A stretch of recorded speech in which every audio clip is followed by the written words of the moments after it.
नमस्कार दोस्तों, स्वागत है आपका हमारे चैनल में। इस चैनल में हम आपको ऑर्थोपेडिक्स और जोड़ों से रिलेटेड महत्वपूर्ण जानकारी देते हैं। मेरा नाम है डॉक्टर दर्श गोयल। मेरी स्पेशलाइजेशन कंधे और घुटने की दूरबीन की सर्जरी है। तो दोस्तों, आज का जो टॉपिक है वो है टेनिस एल्बो यानी कि कोहनी का दर्द। ये आपने टर्म बहुत ही कॉमनली सुनी होगी कि डॉक्टर ने बताया है कि आपको टेनिस एल्बो की प्रॉब्लम है जिसके कारण आपको कोहनी का दर्द है। तो सबसे पहले इसको टेनिस एल्बो ही क्यों कहा जाता है? ऐसा नहीं है कि ये सिर्फ टेनिस प्लेयर्स नहीं होती है, पर मोस्टली शुरुआती स्टेजेस में जब ये प्रॉब्लम का हमको पता लगा तो ये ज्यादातर टेनिस प्लेयर्स में ही पाया जाता है। क्योंकि टेनिस प्लेयर्स में जब वो स्ट्रोक मारते हैं, बैक हैंड स्ट्रोक मारते हैं या फिर फ्रंट शॉट्स मारते हैं, तो बार बार कलाई की मूवमेंट के कारण उनकी जो मसल्स हैं उनकी सारी स्ट्रेच कोहनी में आती थी, जिसके कारण ये प्रॉब्लम ज्यादातर टेनिस प्लेयर्स में पाई जाती है। और ये प्रॉब्लम मोस्टली अब हर किसी में हमको देखने में मिल रही है। जैसे कि हाउस वाइफ में मोस्टली हमको ये प्रॉब्लम मिलती है, जब वो कपड़े को निचोड़ती हैं धोने के बाद तो उनको सीवियर पेन्स आते हैं। या फिर जैसे कोई स्क्रू ड्राइवर से अगर काम कर रहे हैं नट को कसने का, उनमें भी ये प्रॉब्लम पाई जा सकती है।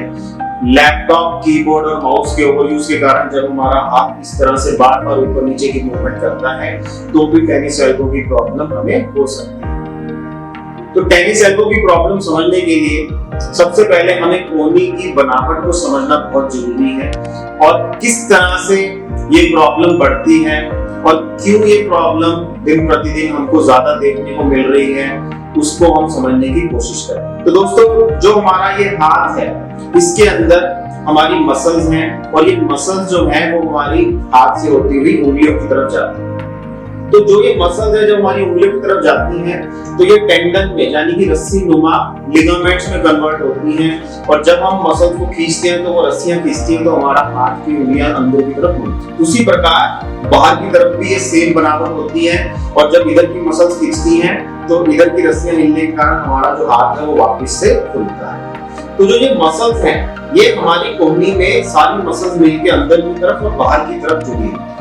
तो जो हमारी एक्सटेंसर मसल्स हैं वो सारी इकट्ठी होकर बाहर की तरफ कोहनी के इस पॉइंट पे जुड़ती है जिसको कि लेटरल एपिकोंडाइल बोलते हैं। तो जब बार बार इस कलाई की मूवमेंट के कारण ये रस्सियां बार बार खींचती हैं तो कई बार इस पॉइंट के ऊपर हमारे सूजन आना शुरू हो जाती है और अब हम इसको बोलते हैं टेनिस एल्बो यानी कि लेटरल एपिकोंडाइलाइटिस। तो दोस्तों, ये जो प्रॉब्लम है ये इसी कारण होती है क्योंकि हमारी जो रिस्ट की मूवमेंट है वो एक्सेसिव होने के कारण हमारी कोहनी में जहां पे ये अटैच होती है वहां पे बार बार हिलने से सूजन आती है।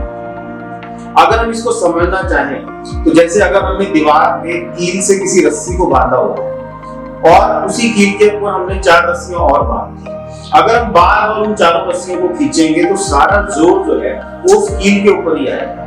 उसी प्रकार बार बार मसल्स के खींचने के कारण जब एक्सेसिव प्रेशर इस अटैचमेंट पॉइंट पे आता है तो यहाँ पे सूजन होनी शुरू हो जाती है और माइक्रो टियर होते हैं जिसके कारण हमको टेनिस एल्बो की प्रॉब्लम होती है। तो दोस्तों, अब हम समझेंगे कि इसके क्या क्या लक्षण हैं। तो टेनिस एल्बो के क्या सिम्टम्स हैं, अब हम इसके बारे में बात करें। तो ज्यादातर केसेस में ये देखा गया है कि पेशेंट को कोहनी में जब दर्द होता है तो जब भी वो ऊपर की तरफ कलाई की मूवमेंट करते हैं तो उनको कोहनी में सीवियर पेन आता है और अगर पेशेंट अपनी कोहनी के इस बाहरी उभरे हुए पॉइंट के ऊपर दबाने की कोशिश करते हैं तो भी उनको सीवियर पेन आता है। अगर पेशेंट जग उठाते हैं भरा हुआ या कोई और काम करने की कोशिश करते हैं जैसे कि स्कूटर की रेस देते हैं तो भी क्योंकि कलाई की मूवमेंट ऊपर की तरफ हो रही है तो पेशेंट को पेन आता है और पेशेंट को काम करने में असमर्थ होता है। कई बार ये पेन इतना बढ़ जाता है कि ये पेन कोहनी से होता हुआ नीचे की मांसपेशियों में भी आना शुरू हो जाता है या फिर ये भी देखा गया है कि ये जो कोहनी का पेन है ये ऊपर की तरफ आर्म में भी आता है। तो इस तरह से टेनिस एल्बो के लक्षणों से हमको पता लग सकता है कि पेशेंट को टेनिस एल्बो हो रहा है। तो अब हम बात करेंगे इसको हम कैसे ठीक कर सकते हैं या हम इससे कैसे बच सकते हैं। तो इसके लिए सबसे पहले हम एडवाइस करते हैं कि पेशेंट इसकी बर्फ से सिकाई करें। आइस पैक से अगर हम दिन में रेगुलरली 3 से 4 बार इसकी सिकाई करें तो टेनिस एल्बो के कारण जो ये सूजन है ये कम हो सकती है और हमें इससे आराम मिल सकता है। तो आप आइस को क्रश करके एक लिफाफे में डाल सकते हैं, जहाँ फिर रेडीमेड आइस के जेल पैक्स आते हैं, उनको अगर आप कोनी में रखते हैं 5 से 10 मिनट के लिए, तो उसमें सूजन के कम होने के चांस होते हैं और हमें टेनिस एल्बो के पेन से आराम मिलता है। तो ये प्रक्रिया दिन में आप 3 से 4 बार दोहरा सकते हैं। कोई भी एक्टिविटी जिसमें कलाई की मूवमेंट ज्यादा होती है और ये पेन बढ़ता है, उस एक्टिविटी को हमें कुछ टाइम के लिए रोकना चाहिए ताकि ये प्रॉब्लम और ज्यादा ना बढ़े। एक स्पेशल ब्रेस आती है जिसको कि टेनिस एल्बो ब्रेस भी बोलते हैं या फिर टेनिस एल्बो बैंड बोलते हैं। बेसिकली ये एक छोटा सा बैंड है जो हमें कोहनी से जस्ट नीचे बांधना होता है। इसका कॉन्सेप्ट ये है ताकि जब हमारी कलाई की मूवमेंट ऊपर की तरफ हो तो जो हमारा खिंचाव है वो यहीं पे ही रुक जाए। वो खिंचाव आगे तक जो हमारा एक्सटेंसर रीजन है, जहां पे टेनिस एल्बो की तकलीफ है, वहां तक उसका खिंचाव ना जाए और उसको रेस्ट मिलने के कारण उसमें आराम आना शुरू हो जाए। तो जो टेनिस एल्बो का बैंड है वो एग्जैक्ट टेनिस एल्बो के पॉइंट पे नहीं बांधते हैं, उससे नीचे के भाग में जहां पे मसल का बल्क होता है उस पॉइंट पे बांधते हैं ताकि हमारी कोहनी के ऊपर खिंचाव ना जाए। तीसरा जो इसका ट्रीटमेंट है वो है स्ट्रेचिंग एक्सरसाइज। कुछ बहुत ही सिंपल स्ट्रेचिंग एक्सरसाइजेस अगर हम करें तो टेनिस एल्बो के पेन से हमको छुटकारा मिल सकता है। तो जो सबसे पहली स्ट्रेचिंग एक्सरसाइज है वो है extension and flexion at the wrist. तो अपने हाथ को इस तरह से आप सीधा कीजिए और दूसरे हाथ से अपने हाथ को अपनी तरफ खींचिए, तो हमको नीचे की मांसपेशियों में खिंचाव महसूस होगा। उसके बाद उसको 10 सेकंड होल्ड करने के बाद अब उसी हाथ को हम नीचे की तरफ इस तरह खींचेंगे ताकि अब हमें ऊपर की तरफ की मांसपेशियों में खिंचाव। इस प्रक्रिया को आप 5 से 6 बार दोहराएं ताकि जो हमारे मसल्स की जो स्टिफनेस है वो कम हो।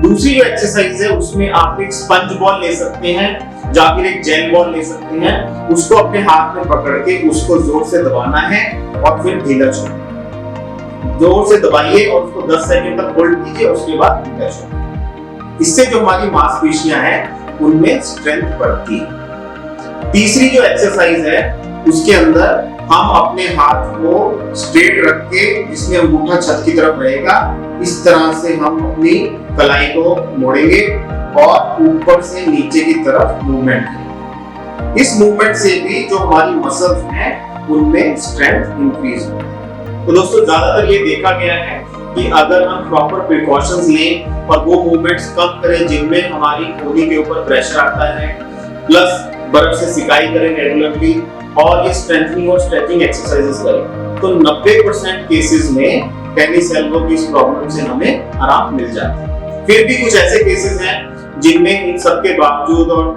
कुछ मेडिसिन लेने के बावजूद पेशेंट को आराम नहीं मिलता है। उन केसेस में डॉक्टर्स कई बार स्टीरॉयड का इंजेक्शन या पीआरपी का इंजेक्शन भी एडवाइस करते हैं। पर हमारा मानना है कि बहुत ज्यादा स्टीरॉयड के इंजेक्शन का यूज नहीं करना चाहिए ताकि हमारे टेंडन में कोई वीकनेस ना आए और कोई साइड इफेक्ट ना हो। प्लेटलेट रिच प्लाज्मा, जिसमें कि हम पेशेंट का 10 से 15 ml ब्लड लेते हैं और उसको सेंट्रीफ्यूज करके प्लेटलेट रिच प्लाज्मा मिलता है। उसको जब हम कोहनी में इंजेक्ट करते हैं तो वहां के जो टिश्यूज हैं, जो माइक्रो इंजरी जिनमें होती है, उसमें हीलिंग होती है और पेशेंट को आराम मिलता है। ये भी एक कारगर ट्रीटमेंट। बहुत ही रेयर केसेस में, यानी कि 1 से 2% केसेस में कई बार हमें एक छोटी सी सर्जरी भी करनी पड़ती है जिसको कि tennis elbow extensor release surgery बोलते हैं, और उनमें पेशेंट को उसके बाद रिलीफ मिलता है। तो इसमें कोई घबराने की बात नहीं है। टेनिस एल्बो ज्यादातर केसेस में इन नॉर्मल उपायों से ही ठीक हो जाती है और अगर हम रेगुलरली इसका ध्यान रखें और व्यायाम करें तो इस प्रॉब्लम से बच सकते हैं। तो दोस्तों मैं आपसे आशा करता हूँ आपको ये वीडियो पसंद आई होगी। इसे आप लाइक करिए, हमारे चैनल को सब्सक्राइब करिए।